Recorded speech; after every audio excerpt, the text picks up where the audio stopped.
Good afternoon. Hang on a second. I'm among my people. I got to take off the shirt, the suit and the tie, right? Yeah.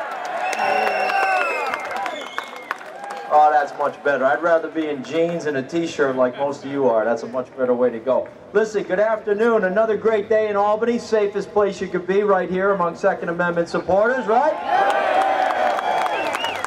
And once again, the Second Amendment supporters show up and exercise their First Amendment rights in defense of their constitutional Second Amendment rights.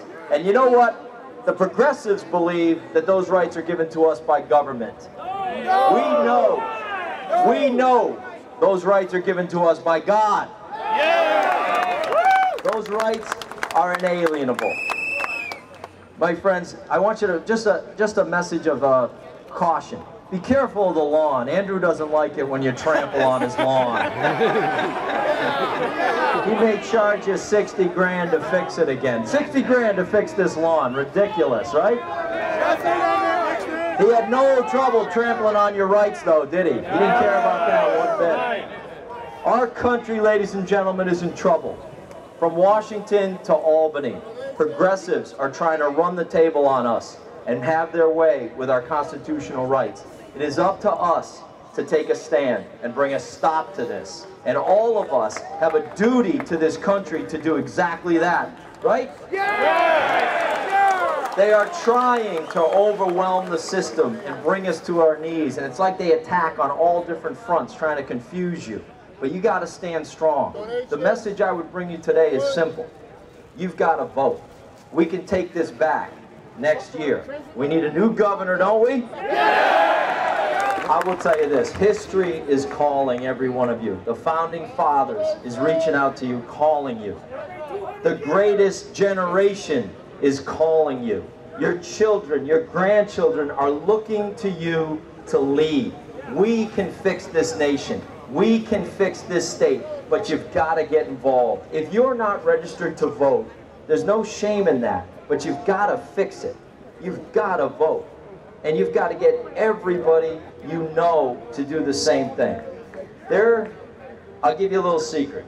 Don't believe the media or the Democrat Party when they tell you that Cuomo can't be beaten. That is not the case. Last year in New York, that was a presidential year. There were 7.2 million votes, roughly, in the state of New York. There's 19 million people here, so that's a pretty low turnout as it is. But that's a presidential year. Next year, you're going to have 5, maybe 5.5 million. Let me tell you something. There's 4 million of you. There are 4 million gun owners in the state of New York. Do you think we can take it back? How many of those gun owners out here and all across the state are married and have children and or grandchildren that are of voting age? Raise your hand if you're married. Raise your hand if you have kids and grandkids that can vote. We are not the minority. We are the vocal majority who's about to be heard next year. I can tell you that. One thing that I know in life is when people are proud of what they do, they don't hide it. They talk about it. Sometimes they brag about it. They're proud to show you what they're doing. But that's not what took place with the Unsafe Act.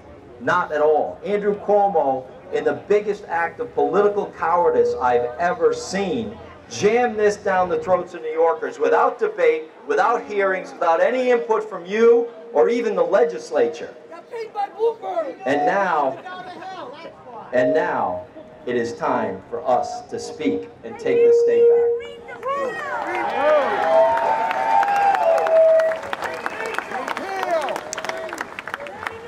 Hey, Rick. Now you know, he knew how upset you'd be, and he didn't care. He just wanted to get it done for political bragging rights so that he could run for president. But now he never will be president. That much we can guarantee him, right?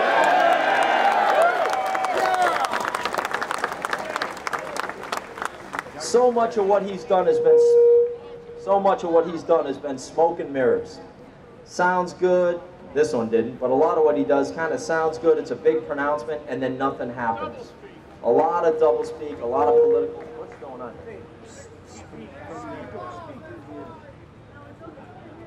lot of political double talk.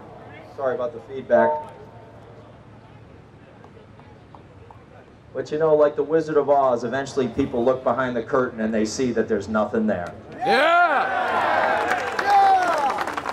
They see that the emperor has no clothes.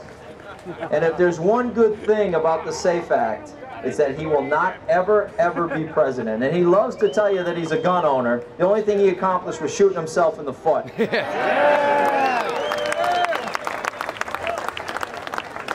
There are 62 counties in New York State. And in an unprecedented, historic move, 53 of those counties have stood up and opposed the Unsafe Act. It is historic, it is unprecedented.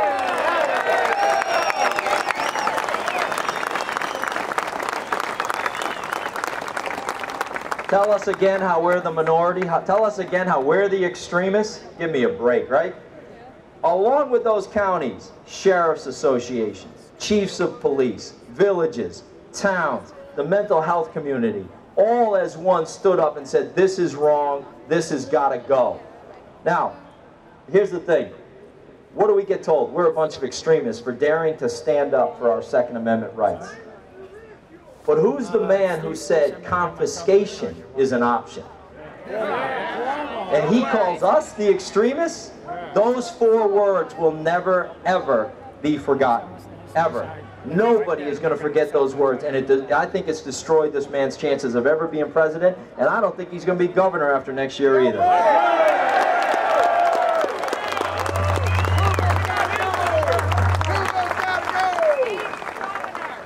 I will tell you, this is not a Republican or a Democrat issue. I guarantee you this is about 50-50 probably out here, Republicans and Democrats, right? But we are united in our defense of the Constitution, are we not? This is about progressives versus the rest of us. And when a politician uses the word progressive in front of their name, you better run. Because I guarantee they do not stand for the same values that you do. Right. So in closing, thank you so much for the support. I am proud to be inside that building fighting the madness every day on your behalf.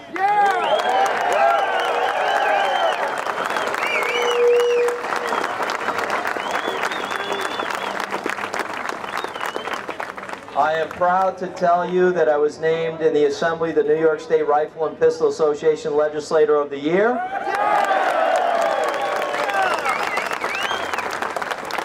And that plaque will hang right behind my desk so everybody who comes in my office sees it. I guarantee you that.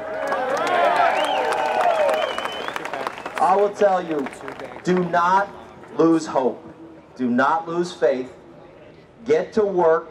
Make sure you're registered to vote. Make sure you're carrying voter registration forms with you. It's up to us. We've got to get involved. Find candidates that you believe in and work for them. We owe our founding fathers that. We owe our kids that. We owe this nation that. You know in your gut this country's hanging by a thread. This state's hanging by a thread. It is up to us to do the work and pull it back from the brink. I believe in this state. I believe in America. We can fix this mess. Do not lose hope. Do not go quietly into that good night. Take America back. God bless you. God bless the Constitution. God